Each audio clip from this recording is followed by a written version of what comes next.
क्या आपको पता है कि हमारे बिजनेसेस में सबसे इम्पॉर्टेंट रिसोर्स क्या होते हैं? ना वो रॉ मटेरियल होते हैं, ना वो हमारे फिनिश्ड गुड्स होते हैं, ना वो हमारी मशीनरी होती है।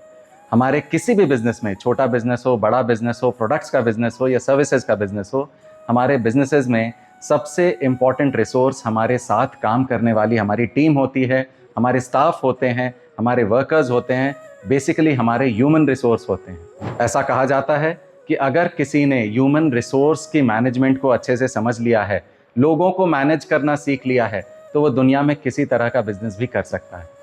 तो people are more important than any other thing in any organisation, be it goods, be it services, be it small, be it big.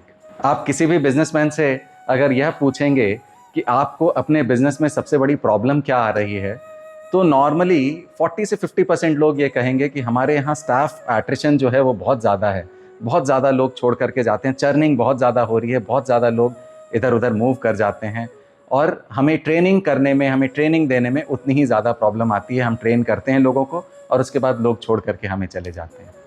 या फिर ये कहेंगे कि मैनेजमेंट बड़ा वीक सा लगता है, मैनेजमेंट हमारा बहुत प्रॉपर नहीं है, हम मैनेज नहीं कर पा रहे हैं लोगों को और उस वजह से हमारा मैनेजमेंट का जो एस्पेक्ट है वो वीक है। तो ये जो बड़े कॉमन से प्रॉब्लम हैं और ये जो एक क्रिटिकल सक्सेस फैक्टर है कि अगर आपको ह्यूमन रिसोर्स, आपको अपनी टीम को मैनेज करना आ गया है तो आप कोई भी बिजनेस कर सकते हैं।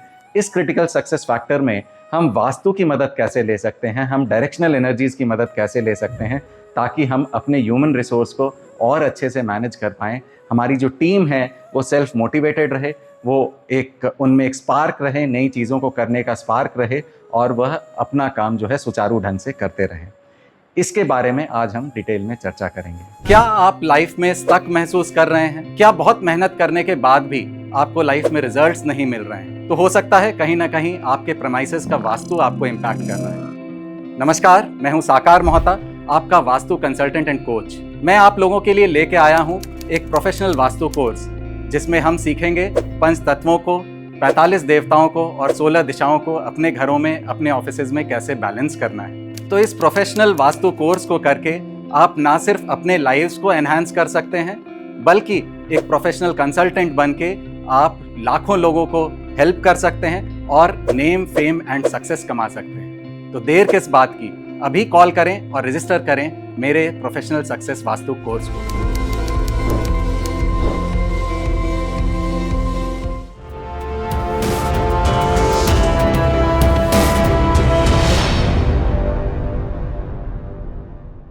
नमस्कार, मैं हूं साकार मोहता, आपका वास्तु कंसल्टेंट।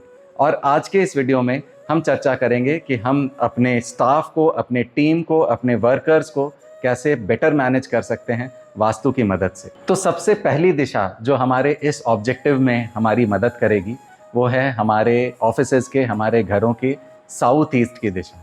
साउथ ईस्ट की दिशा यानी कि अग्निय कोण। अग्नि को सुनते ही हमारे मन में जो भाव आते हैं वो आते हैं कि हमें एक स्पार्क मिलेगी, एक सेल्फ मोटिवेशन मिलेगा, एक कॉन्फिडेंस मिलेगा।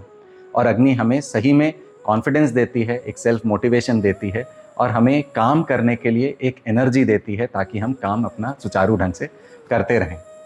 और यही अग्नि जो है वो ये सुनिश्चित करती है कि हमारे जो स्टाफ मेंबर हैं, हमारे जो टीम मेंबर हैं, हमारे जो कलीग्स हैं, वो भी अपना काम सुचारू ढंग से करते रहें और हमारे बिजनेस में एक ह्यूमन रिसोर्स मैनेजमेंट में कहीं किसी तरह की प्रॉब्लम ना आए। तो अगर हम अब इस अग्नि की बात करें तो अग्नि की दिशा यानी कि अग्निय कोण यानी साउथ ईस्ट की दिशा बहुत ही इंपॉर्टेंट हो जाती है। साउथ ईस्ट की दिशा में अगर कोई प्रॉब्लम आएगी तो हमारे जो टीम मेंबर्स हैं उनके सेल्फ मोटिवेशन में कमी आएगी। सेल्फ मोटिवेशन में कमी आएगी, वो अगर मोटिवेटेड नहीं होंगे तो एट्रिशन रेट ऑटोमेटिकली बढ़ेगा। आप सेल्फ मोटिवेटेड होने से वो काम भी अच्छा करेंगे और मोटिवेशन का उनके पे स्केल में उनको लाभ भी बेटर मिलेगा अगर हमारे प्रेमाइसेस के, हमारे ऑफिसेज के, हमारी फैक्ट्रीज के और हमारे घरों के साउथ ईस्ट की दिशा में कोई प्रॉब्लम नहीं है। प्रॉब्लम क्या हो सकती है साउथ ईस्ट की दिशा में? साउथ ईस्ट की दिशा में अगर टॉयलेट आ जाए तो वो एक प्रॉब्लम है। टॉयलेट को हम ट्रीट कर सकते हैं चारों तरफ टॉयलेट के एक रेड कलर की टेप लगा करके या कॉपर की पत्ती का इस्तेमाल करके। अगर हमारे साउथ ईस्ट की दिशा में कोई एंटी कलर है, एंटी कलर यानी ब्लू या ब्लैक कलर है, तो भी हमें उसको चेंज करना है और हमें ऑफ वाइट कलर का प्रयोग करना है। ऑफ वाइट के अलावा हम यहाँ रेड की फैमिली यानी पिंक, पीच, मरून ऐसे कलर्स यूज़ कर सकते हैं या फिर हम ग्रीन की फैमिली या वुडन टेक्सचर की नेचुरल वुड का कलर भी यूज़ कर सकते हैं। एक और दिशा जिसकी हम बात करेंगे वो है ईस्ट की दिशा, यानी कि सूर्यदेव की दिशा। सूर्यदेव की दिशा एक डिसिप्लिन देती है। तो कई बार फैक्ट्रीज़ में, खासकर फैक्ट्रीज़ में वर्कर्स में एक डिसिप्लिन की ज़रूरत होती है कि वो टाइम पे आएँ, टाइम पे जाएँ, टाइम पे खाना खाएँ, टाइम पे उनका ब्रेक्स हो और टाइमली अपना काम सुचारू ढंग से कंप्लीट करें। तो ये डिसिप्लिन देने वाली दिशा यानी ईस्ट की दिशा भी हमारे लिए इम्पॉर्टेंट है कि हमारी ह्यूमन रिसोर्स जो है वो प्रॉपरली अच्छे से काम करे और उनके संबंध हमारे साथ अच्छे बने रहें और हम भी उनके साथ कनेक्टेड रहें। तो ईस्ट की दिशा में भी अगेन टॉयलेट या किचन नहीं आना चाहिए। अगर टॉयलेट या किचन है तो उसकी रेमेडी करनी चाहिए।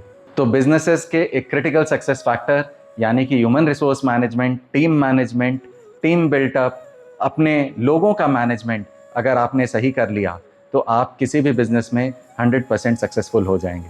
और ऐसा करने में आप वास्तु के इन छोटे छोटे रेमेडीज़ का ज़रूर उपयोग करें। अगर वहाँ आपके दोषों में, आपके इन दिशाओं में दोष आ रहे हैं तो उनका निवारण करें। एंटी कलर्स आ रहे हैं तो उन कलर्स को चेंज करें और देखें आप कैसे आपको अपने ह्यूमन रिसोर्स मैनेजमेंट में हेल्प मिलती है वास्तु के एनर्जीज़ की और उससे आप कितना लीप्स एंड बाउंड्स ग्रो करते हैं। Thank you so much.